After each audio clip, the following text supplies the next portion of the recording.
Number 8. The Winchester Model 1897 trench gun. Germany's formal diplomatic protest delivered to the United States Secretary of State on the 19th of September 1918 cited Article 23E of the HE Convention and threatened to execute any American prisoner found carrying the weapon in question. The weapon was a pump-action shotgun. The Winchester Model 1897 in trench configuration carried 6 rounds of 00 buckshot and could be emptied in under 3 seconds using slam fire, holding the trigger depressed while working the pump. German soldiers who encountered it in Allied trenches had no European frame of reference for what a shotgun did to a man at 5 yards. German infantry training had not prepared them for it. Their government's protest, filed in the same war that had introduced chlorine gas, the flamethrower, and unrestricted submarine warfare, was eventually rejected by the U.S. State Department as without legal merit. American forces were not only permitted to keep using the trench gun, they were encouraged to deploy it more aggressively. The protest itself, which Germany had intended as a legal instrument, became the most reliable recruiting document the shotgun's advocates had ever received. Number 7. The Stokes mortar. Frederick Stokes, a British engineer, designed his trench mortar in 1915 in response to something every infantry officer on the Western Front understood within weeks of the war beginning. Artillery was decisive, but it required a call, a relay, a registration, and a wait. The man in the trench needed firepower now, at distances a grenade couldn't reach and artillery shouldn't be trusted with. The Stokes mortar was a smoothbore tube, a base plate, and a bipod. Drop a bomb in the top, stand back, and a 3-inch projectile was in the air 750 yards away within 2 seconds. A trained crew could maintain 10 rounds per minute. The AEF adopted it, and American industry scaled production while the British were still building theirs in limited numbers. By 1918, American infantry units at battalion level were fielding mortar sections that could drop indirect fire on a German position without waiting for an artillery battery to register, changing the tactical calculation for every German officer who had to hold ground against American infantry. The Stokes was not glamorous. It required no complex electronics, no special training beyond basic arithmetic, no manufacturing precision beyond a consistent bore diameter. It was a steel tube that gave an infantry platoon the ability to reach around corners, and it arrived in those platoons because American industry had scaled it fast enough to matter.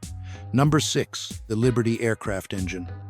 By the time America entered the war in April 1917, Germany had been fighting in the air for nearly 3 years. Its pilots had accumulated combat experience against the French and British that no training program could replicate, and the Fokker D-7 was arguably the finest fighter the war produced.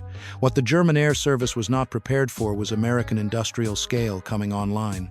The Liberty engine, being a V-12 aircraft power plant developed in a Washington hotel room over 5 days in June 1917 by engineers Jesse Vincent and Elbert Hall, went from sketch to prototype in a timeline that was almost implausible. By the armistice, American factories had produced more than 20,000. The aircraft they powered, DH 4-day bombers, flying boats, trainers, were arriving in France in numbers that told a story about American production capacity that frightened the German high command less for what it had done in 1918 than for what it would do in 1919. Ludendorff understood that Germany had not lost the air war in 1918. He understood equally that if the war lasted into the next year, Germany would. Number 5. The Browning automatic rifle. Pershing ordered it withheld from frontline units until September 1918. Not because it wasn't ready, but because it was so clearly superior to anything Germany had at squad level that he refused to let a captured example fall into German hands before the AEF was ready to deploy it in numbers that would make the tactical surprise decisive. John Browning's automatic rifle, the BAR, fired the full-power .30-06 cartridge at up to 550 rounds per minute from a 20-round magazine, could be carried and fired by a single soldier, and gave American squads automatic fire at close range that neither the bolt-action Springfield nor the adopted French Chauchat had provided. The first recorded combat use was September 12, 1918, in the hands of the 79th Infantry Division. By the armistice, roughly 52,000 had been delivered. In the few weeks it saw actual fighting, the BAR performed exactly as Browning had designed it. Immediately, decisively, with no satisfactory German equivalent at squad level to answer it. Pershing's fear that a captured example would allow Germany to copy it turned out to be moot. The war ended before Germany had time to respond. A generation of American infantrymen took it into the next one instead. Number 4. The M1917 Browning machine gun. The M1917 Browning barely reached the fighting in World War I. Only about 1,168 made it to the front lines before the armistice on the 11th of November. The French Hotchkiss was the AEF's principal heavy machine gun for most of the war. What the M1917 represents is not a combat record, it's a production record. When John Browning demonstrated his design to Army observers in May 1917, the prototype fired 40,000 rounds in a single session without a single malfunction. The Army ordered it immediately. By the time of the armistice, Westinghouse, Remington, and Colt had produced 41,800 Merry 1917s between them, and production was still accelerating. By December 1918, 56,680 had been manufactured. Had the war continued into 1919, American battalions would have replaced their borrowed French machine guns with a weapon General Hunter Liggett later called the most dependable and foolproof of all: French, German, or British. Germany's machine guns were at the end of a 4-year production run. America's was at the beginning. Number 3. American manpower. The 2 million, those 318,000 Americans in France on March 21st were precisely the window Ludendorff was gambling on. Not yet in the line, still training, not ready. 6 weeks later, 250,000 more had arrived.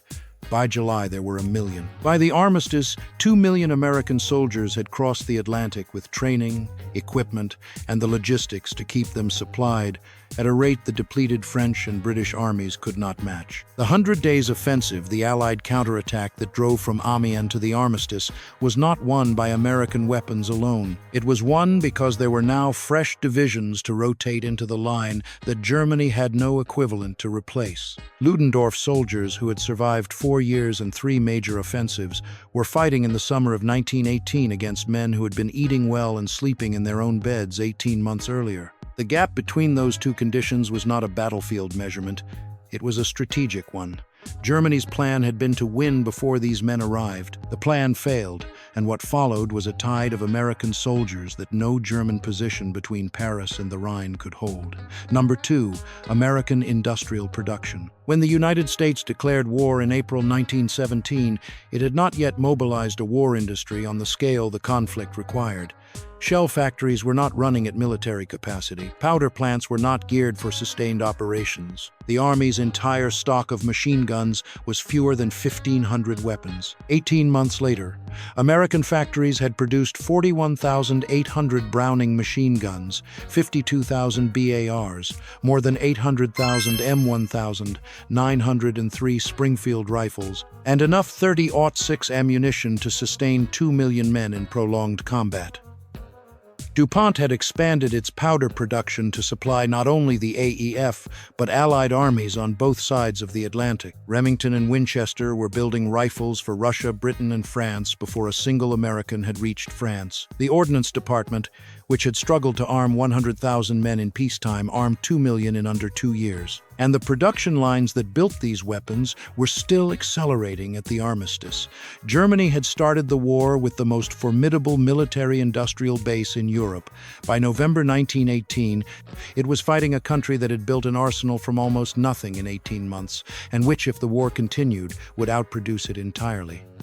Number 1. John Moses Browning. In the spring of 1917, a testing board convened at Springfield Armory to evaluate automatic weapons. John Browning, 62 years old and already the designer of the M1911 and a dozen other weapons in active service, arrived with 2 new guns, a water-cooled heavy machine gun and an automatic rifle.